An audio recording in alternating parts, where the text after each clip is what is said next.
दो चार पैसे पा जाएंगे, सब पैसे का खेल है। लेकिन यमराज के पास पैसा नहीं चलता है। शर्म करना चाहिए, शर्म करो। तुमसे हमारी डर नहीं है, तुम हमारा कुछ कर नहीं पाओगे। लेकिन बहुत अच्छी जानकारी दी। मुझे आशा और उम्मीद है कि इस मामले को गंभीरता से लिया जाएगा, इस मामले को छोटा न समझे। इधर देख सकते हैं पुलिस की ड्यूटी लगाई गई है। इन्हें जो गाइडलाइन बताया गया है, ये लोग भी बेचारे क्या करेंगे। अपनी नियम की जो गाइडलाइन है, जहाँ जहाँ मर्डर होगा ऐसे ही लोग जाते रहेंगे, अपनी ड्यूटी की भूमिका निभाते रहेंगे। इनके घर में भी इसी तरह हो जाएगा। अगर यह नहीं है कि आज इसी परिवार के साथ होगा, इनके घर में भी खेत होंगे, इनके घर में भी जमीन जायदाद का फट गया और वो गिर गए। उनको तब पर भी ये लोग 4 लोग मारते रहे और कुछ बाहरी बदमाश फ़ोन करके बुला लिए और वो गाड़ी से आए और हम लोगों को मेरे सामने मेरे बड़े भैया जो पवन कुमार दुबे हैं, मृतक है, उनको कपार पे मार दिया और मेरे सामने गिर गए। परेशान नहीं होंगे भाई, परेशान नहीं होना है और परेशान हौसला रखिए। ऐसा नहीं है कि आपके साथ पूरी जनता है मेरे भाई। एक तरह से देश की सेवा कर रहे हैं, आर्मी डिपार्टमेंट में हैं और इनके घर पे इतनी बड़ी घटना हो जाती है। इन्होंने कभी सोचा भी नहीं होगा अगर देश का जवान 1 मिनट के लिए हटा दो तो शायद पूरी भारत खत्म हो। ये घटना सुन करके मैं आर्मी में हूँ, 509 आर्मी फोर्स में। आप जैसे लोगों को, आप ही जैसे लोग हरकत करते हैं, गंदे लोग, घटिया लोग, शर्म करो।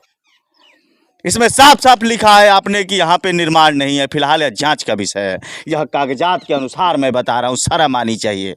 आपके घर में भी बच्चे, इसको तो तत्काल सस्पेंड करें। और इस राजस्व विभाग लेखपाल साहब आप हमारी वीडियो देख रहे होंगे। अरे यार, ये तो सोचिए कि आपके घर में भी बीबी बच्चे होंगे, आपने यहाँ 2-2 मर्डर करा दिया, 2-2 हत्याएं करा दी। शर्म करिए। आपको तो समाज के बीच में ला के, पब्लिक के बीच में ला के वो हाल करना चाहिए जो किसी के साथ नहीं होना चाहिए। आप ही लोगों की वजह से यह कर्मकांड होता है और आपके जैसे लोगों को निलंबित कौन सी कार्रवाई होती है? आपको तो सीधे फांसी पे। जो असहाय है, बाबा से मिलेगा कैसे? बाबा से मिलाने की जिम्मेदारी भारतीय जनता पार्टी कार्यकर्ताओं की है, खुद मेरी जिम्मेदारी है। मैं इनको बाबा से समय तय करके मिलाऊंगा। राजस्व की गलती है। अगर राजस्व ने समय पर निर्णय लिया होता तो ना उनका मनोबल बढ़ता, न घटना घटती। और यह घटना केवल इसी गांव में नहीं है, ऐसी घटनाएं हर गांव में हैं। अगर इस पर नियंत्रण नहीं रखा गया तो ऐसी घटनाएं बढ़ेंगी। सर, योगी सरकार से क्या उम्मीद है? इसमें न्याय होगा या फिर? 100% योगी सरकार में 100% बाबा के संज्ञान में विषय गया तो केवल इसी गांव को नहीं, इस प्रकार अन्य गांवों की समस्याओं का भी समाधान। हत्याएं हो रही हैं सर। अभी आपने आजमगढ़ में देखा होगा, जौनपुर में देखा होगा। हम 1-2 हत्या की बात करते हैं, जरा जम्मू कश्मीर जाकर देखिए। जम्मू कश्मीर जहां हजारों की संख्या में लोग महीने में मारे जाते थे, आज तो कम हुआ ना, आज 2-4 मर रहे हैं। तो अगर पूरे प्रदेश में एक दिन में 10-12 हत्या हुई जहां सैकड़ों होती थी तो कमी आई। साथियों नमस्कार, मैं इस समय प्रयागराज में पहुंच चुका हूं और आपने देखा होगा आए दिन उत्तर प्रदेश में घटनाएं हो रही हैं, आए दिन हत्याएं हो रही हैं। कहीं ना कहीं मुझे लगता है कि सरकार गिराने की पूरी साजिश रची जा रही है। अभी आपने पूर्व में देखा होगा कई घटनाएं नहीं हो रही थी। देवरिया कांड से चालू होता है और आए दिन कहीं ब्राह्मण मारा जा रहा है, कहीं यादव मारा जा रहा है, कहीं राय साहब मारे जा रहे हैं, कहीं अदर बिरादरी के लोग मारे जा रहे हैं। यह सब हो क्या रहा है? हुजूर, आप तो आदेश कर देते हैं कि कहीं बंजर जमीन है तो बंजर जमीन की सूचना हमें दीजिए, लेकिन कहीं ना कहीं आपने यह नहीं कहा कि उसके साथ साथ अगर गरीब, कमजोर, असहाय आदमी आवाज उठा रहा है तो कहीं ना कहीं आप अपने शासन और प्रशासन, पुलिस को भी बता दीजिए, राजस्व विभाग को भी बता दीजिए। देवरिया कांड हुआ था तो राजस्व विभाग की लापरवाही की वजह से यह कांड हुआ था। साथ राजस्व विभाग का कई मामले आते हैं, जब भी इतनी बड़ी घटनाएं होती हैं तो राजस्व विभाग लापरवाह होता है, निलंबित कर देंगे। और क्या करेंगे? निलंबित कर देने से क्या इनके परिवार मिल जाएंगे? क्या इनका जान मिल जाएगा? अभी आपने देखा होगा जौनपुर में किस तरह से गला रेत दिया जाता है, या 2-2 हत्याएं हो गई। आखिर हो क्या रहा है? चलिए, हम सर आए हैं, सर परिजन के घर पहुंचे हैं, पीड़ित के घर पहुंचे हैं। क्या कर सकते हैं सर? सर यही करेंगे, सांत्वना देंगे कि हम आपके साथ हैं, लेकिन सर प्राण तो नहीं ला सकते। सर आपका परिचय जानेंगे और किस? शारदा प्रसाद पाठक जी सर, ये गांव का एड्रेस क्या है सर? यह गांव आरा कला के अंतर्गत कदरीगढ़ गांव है। ये अच्छा सर, हम ये जानना चाहेंगे, एक तरफ से योगी सरकार कह रही है कि माफियाओं को छोड़ेंगे नहीं, लेकिन सर आए दिन जो घटनाएं देखने को मिल रही है, कहीं यादव मारा जा रहा है, कहीं पंडित मारा जा रहा है, कहीं कोई और मारा जा रहा है, सर इसको लेके क्या कहिएगा? एक भी कोई बड़ा माफिया प्रदेश में नहीं है और योगी जी की नीयत बिल्कुल साफ है, माफिया मुक्त प्रदेश को कर रहे हैं, वो कर देंगे। लेकिन जो छोटे छोटे मुद्दे गांव में ज़मीनों को लेकर के होते हैं, यह कोई बड़े माफिया नहीं करते हैं, न ये पुलिस की संज्ञान में रहते हैं। स्थानीय आधार पर जो थाने के दलाल होते हैं, इस प्रकार की घटनाओं को अंजाम देने में थाने से मिलकर के इस काम को करते हैं। और ऐसे आजकल एक वर्ग हो गया है वकीलों का, जिनके पास केवल डिग्री होती है और वह वकालत नहीं करते हैं, वह केवल 10, 20, 25 वकीलों के लेकर थाने की दलाली करते हैं, कोर्ट की दलाली करते हैं, बड़ी संख्या इकट्ठा करके दबाव बनाते हैं और उनके वह कमाई का जरिया है। सर एक सवाल करने की कोशिश करेंगे, बाबा ने तो कहा है, बाबा बुलडोजर ने, कि थानों पे कोई दलाली नहीं चलनी चाहिए। सर दलाली चालू कहाँ से हो रही है? यानी कहीं ना कहीं थाना भी मिला हुआ है। बाबा ने लखनऊ से कहा कि थाने में दलाली नहीं होगी, लेकिन बाबा के हर थाने में आंख तो नहीं है, लेकिन जो थाने का थानेदार है वो दलाली करता है। संज्ञान में वहां तक जब बाबा के पहुंचता है तब तक हट जाता है, वो फिर दूसरा आता है। इसको समाप्त करने में जब तक जनता आगे नहीं आएगी, अकेले बाबा इस काम को नहीं कर सकते और जनता की भी मजबूरी है। हर गांव में हर जगह कोई न कोई गलत काम करने वाला है, गलत काम करने वाला संरक्षण देता है। समय लगेगा। अगर बाबा 15 साल प्रदेश में रह गए तो बिल्कुल भ्रष्टाचार समाप्त हो जाएगा, थानों की तहसील की दलाली समाप्त हो जाएगी, अपराधी बिल्कुल समाप्त हो जाएंगे। समय लगेगा, क्योंकि यह कोढ़ आज का नहीं है, यह कोढ़ आज़ादी के बाद से है। कोढ़ को समाप्त करने में अगर बीमारी लंबी है तो समय लगेगा। सर क्या संख्या भारत की खत्म हो जाएगी तब क्या अपराधी खत्म होंगे? किसमें? सर जिस तरह से संख्या हत्याएं हो रही हैं, आए दिन हत्याएं हो रही हैं। सर अभी आपने आजमगढ़ में देखा होगा, जौनपुर में देखा होगा। हम एक दो हत्या की बात करते हैं, जरा जम्मू कश्मीर जाकर देखिए। जम्मू कश्मीर जहां हजारों की संख्या में लोग महीने में मारे जाते थे, आज तो कम हुआ ना, आज 2-4 मर रहे हैं। तो अगर पूरे प्रदेश में एक दिन में 10-12 हत्या हुई जहां सैकड़ों होती थी, तो कमी आई है। जी, कमी आई है, बिल्कुल कमी आई है। जी, सर परिवार के पास पहुंचे हैं, यह ब्राह्मण परिवार काफ़ी चिंतित है। चूँकि मैं जातिवाचक शब्द नहीं लेना चाहूँगा, लेकिन कहीं ना कहीं सब घरों में दिवाली मल रही है और यह परिवार अपना तेरही का मातम बिता रहा है। सर मिले हैं और क्या लगा है इस घटना में? इसको जातिवाद से जोड़ करके नहीं देखना चाहिए। जो अपराधी होता है किसी जाति का नहीं होता है। आज अगर यहाँ यादव ने घटना पंडित के साथ की, तो और कहीं पटेल घटना दूसरे के साथ करता है, ठाकुर भी करता है, पंडित भी करता है। इसका कोई जाति से संबंध अपराध का नहीं है। लेकिन जो हुआ है यह गलत हुआ है, इनको दंड मिलना चाहिए। घटना बहुत निंदनीय है, दुखद है और इसका कड़ा उनको दंड मिलेगा, ऐसा मुझे पूरा विश्वास है। इस घटना में सर सच्चाई क्या देखी? इस परिवार का गलती है, यादव परिवार का गलती? राजस्व की गलती है। अगर राजस्व ने समय पर निर्णय लिया होता तो ना उनका मनोबल बढ़ता, न घटना घटती। और यह घटना केवल इसी गांव में नहीं है, ऐसी घटनाएं हर गांव में हैं।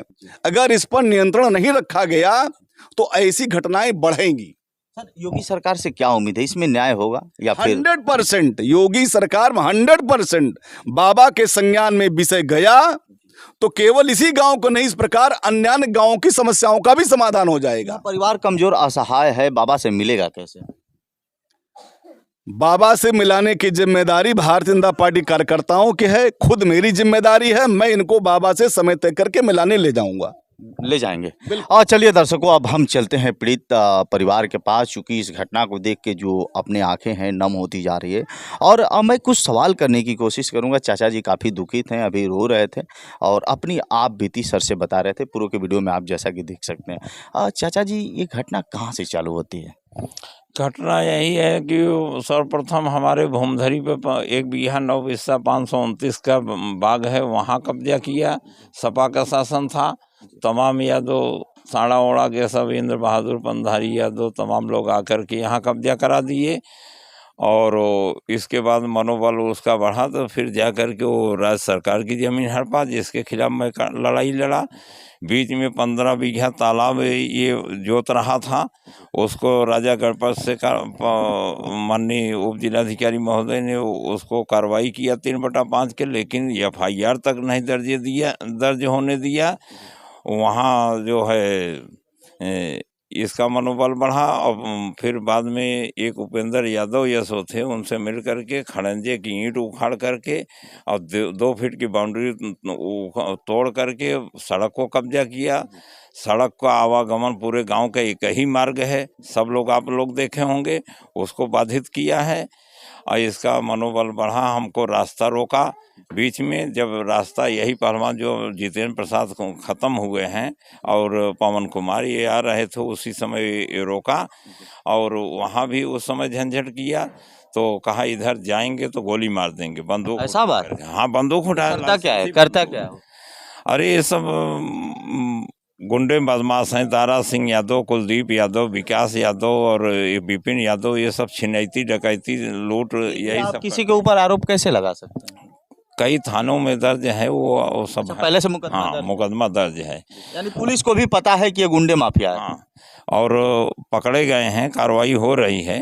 पुलिस प्रशासन इस समय सख्त हमें नज़र आ रहा है, लेकिन राजस्व विभाग बिल्कुल आंख में आंख पट्टी बांध के बैठा है। उसमें SDM अब आंख में आंख मिला के चल रहे हैं एसओ साहब, इससे पहले नहीं चल रहे थे। अब पहले वहाँ तो वही अशोक मिश्रा से मिल करके जो पूर्व में यशो जो भी यादव आए, जैसे कमला शंकर यादव यसाई, उपेंद्र यादव यसाई, ब्रजेश कुमार सिंह यशो, वो धान एक ट्रैक्टर पूरा खा करके 4 महीने बाद हमको गोपनीय ढंग से हमें, हमारे लड़के को, हमारे भाई जो मृतक जितेंद्र प्रसाद और इंद्र कुमार, इनको गुंडा एक्ट बनाए थे, जो अभी जा कर के माननीय बहुत संभ्रांत अफसर आए हैं तरुण गाबा साहब। जनहित याची मैंने बताया, मैं कोई गुंडा नहीं हूं, जनहित याची हूं साहब, इसलिए गुंडा बनाया गया। तो 1/8/2024 को उन्होंने समाप्त कर दिया। चाचा जी, एक हम सवाल करने की कोशिश करेंगे।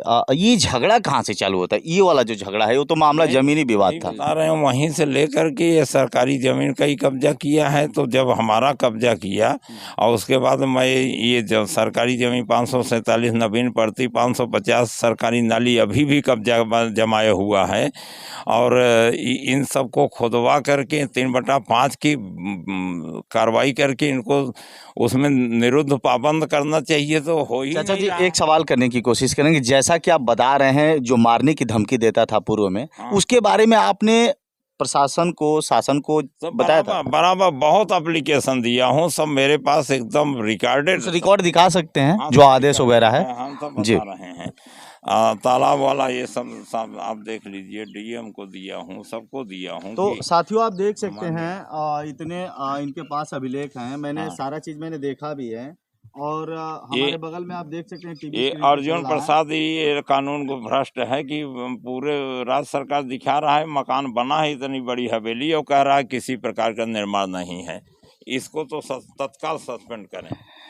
और इस राजस्व विभाग लेखपाल साहब, आप हमारी वीडियो देख रहे होंगे।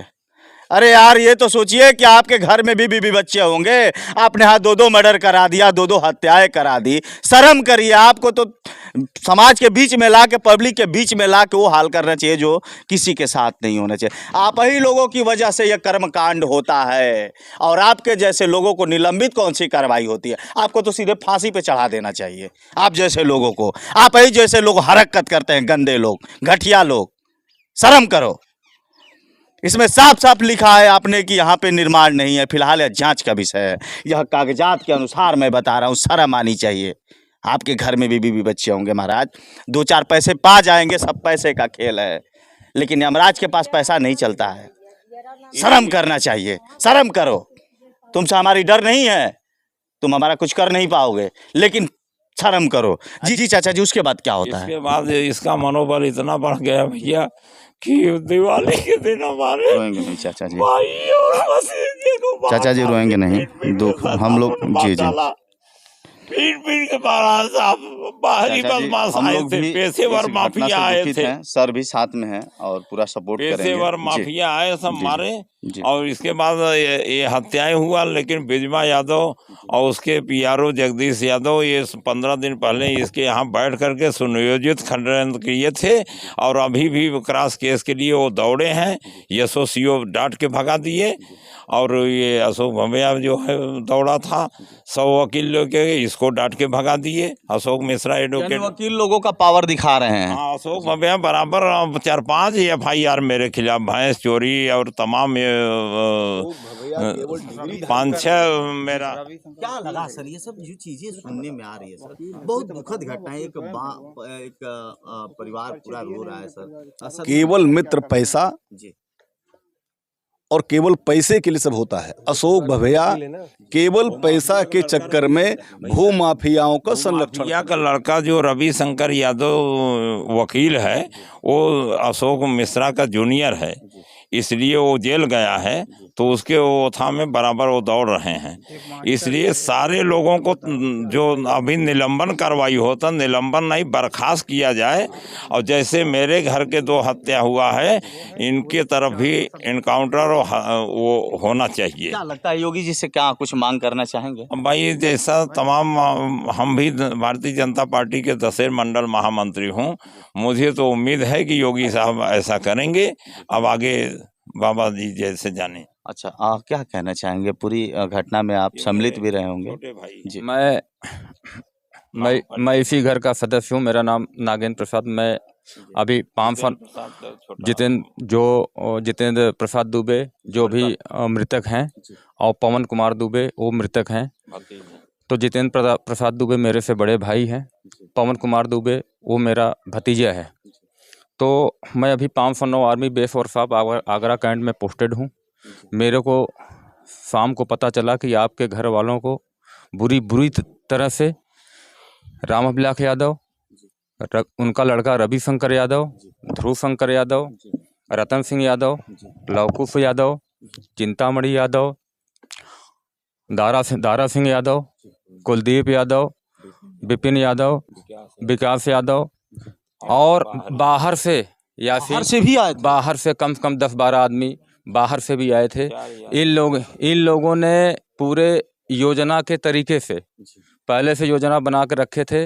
लाठी डंडा गड़ासा फरसा जो भी इनके पास अवेलेबल था, इन लोगों ने दौड़ा करके मार करके पीट के घर में घुस करके, हमारे घर के महिलाएं भी गए थे, उनको भी कुछ चोटें आई हैं बुरी तरह से। मतलब ये जिस हिसाब से इन्होंने मारा पीटा है इस परिवार को, वो घटना सुन करके मेरी अभी भी जो है मैं टेंशन में हूँ, और पूरे परिवार का सदमे में है। हम लोग आप देश की सेवा करते हैं?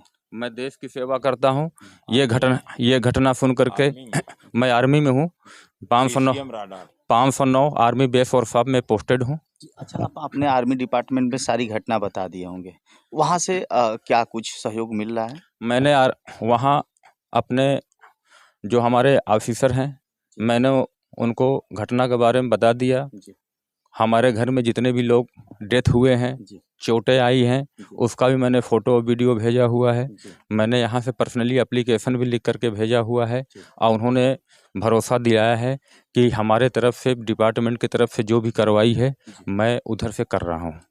एक तरफ से देश की सेवा कर रहे हैं, आर्मी डिपार्टमेंट में हैं, और इनके घर पे इतनी बड़ी घटना हो जाती है। इन्होंने कभी सोचा भी नहीं होगा अगर देश का जवान 1 मिनट के लिए हटा दो तो शायद पूरी भारत ही खत्म हो सकता है। लेकिन उसी सैनिक के घर में क्या घटनाएं हो जाती हैं आपने पूरे में देखा, जैसा कि अब भैया ने बताया। मुझे आशा और उम्मीद है कि आर्मी डिपार्टमेंट भी अपने तरफ से कोई कसर नहीं छोड़ेगा, वो भी अपनी कार्रवाई करेगा ही, और ऐसे लोगों के ऊपर बुलडोजर के साथ साथ इन्हें आजीवन कारावास या तो फिर इन्हें फांसी की सजा भी होनी चाहिए। जी भैया, आप क्या मांग करते हैं माननीय मुख्यमंत्री जी से?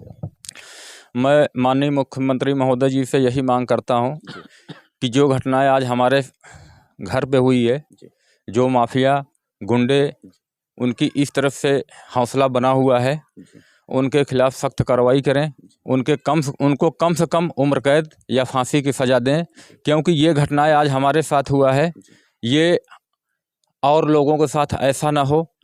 इसलिए मैं माननीय मुख्यमंत्री महोदय से अनुरोध करता हूं कि ये आप सख्त कार्रवाई लेते हुए इन अपराधियों के खिलाफ जितना कड़ा एक्शन ले सकते हैं लें, और इन्हें ये जो अवैध तरीके से जो घर सरकारी ज़मीन में मकान बनाया हुआ है, और भी जितने सरकारी ज़मीन कब्जा किया हुआ है, चाहे नाली का हो, चाहे पट्टे का हो, चाहे हमारा इधर भूमधरी हो, वो सब जानकारी मिले कि जो घर बना है सारा अवैध है। क्या है इसमें, कितनी सच्चाई है?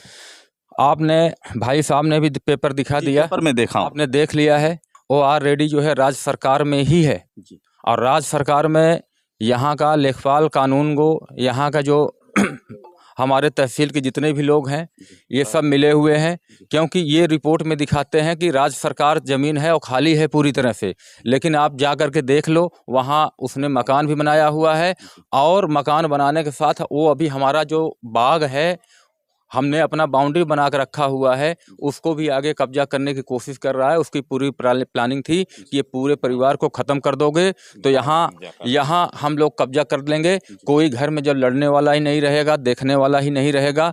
तो मैंने पूरा प्लानिंग था कि पूरा परिवार को ही खत्म कर दिया। पूरा प्लानिंग था। चलिए, बगल में इनको चोटें आई हैं, आप तो रहे होंगे मौके पे, सारी चीजें देखे होंगे।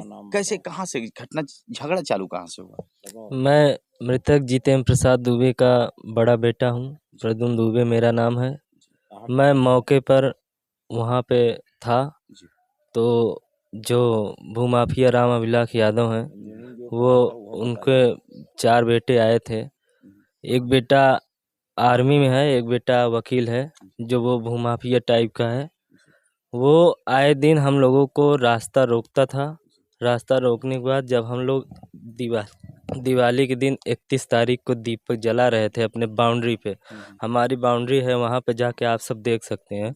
तो हम लोग दीपक जला रहे थे, तो ये लोग लाठी डंडे और जो भी सामग्री थी हथियार से लैस होकर आए, वहाँ गाली गुप्ता देने लगे, और मेरे पिताजी को यहाँ पे हाथ मारे, और यहाँ से मेरे पिताजी का पूरा ये फट गया और वो गिर गए। उनको तब पर भी ये लोग 4 लोग मारते रहे, और कुछ बाहरी बदमाश फ़ोन करके बुला लिए, और वो गाड़ी से आए, और हम लोगों को मेरे सामने मेरे बड़े भैया जो पवन कुमार दुबे मृतक है, उनको कपार पे मार दिया और मेरे सामने गिर गए। परेशान नहीं होंगे भाई, परेशान नहीं होना है, और परेशान ना, हौसला रखिए। ऐसा नहीं है कि आपके साथ पूरी जनता है मेरे भाई। शांत हो जाइए, शांत हो जाइए, रहने दीजिए।